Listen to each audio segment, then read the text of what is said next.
Somewhere in the middle of Texas, there was a large, foreign military base. Say Chinese or Russian. Imagine that thousands of armed foreign troops were constantly patrolling American streets in military vehicles. Imagine they were here under the auspices of keeping us safe, or promoting democracy, or protecting their strategic interests.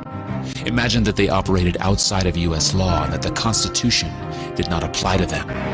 Imagine that every now and then they made mistakes or acted on bad information and accidentally killed or terrorized innocent Americans, including women and children, most of the time with little or no repercussions or consequences.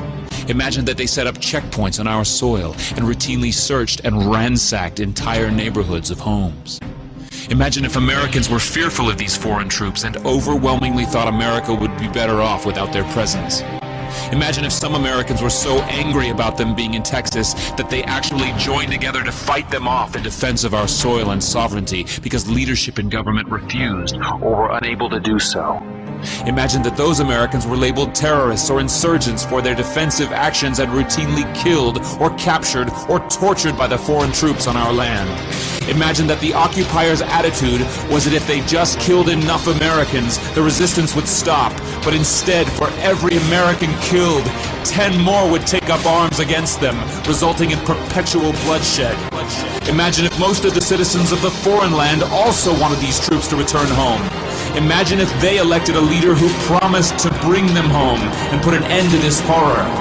Imagine if that leader changed his mind once he took office.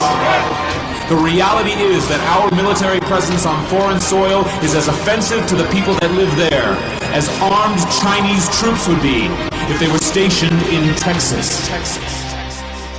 Shutting down military bases and ceasing to deal with other nations with threats and violence is not isolationism. It is the opposite.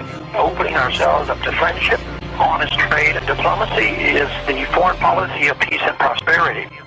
It is the only foreign policy that will not bankrupt us in the short order, as our current actions most definitely will. I share the disappointment of the American people in the foreign policy rhetoric coming from the administration. The sad thing is, our foreign policy will change eventually, as Rome's did, when all budgetary and monetary tricks to fund it are exhausted.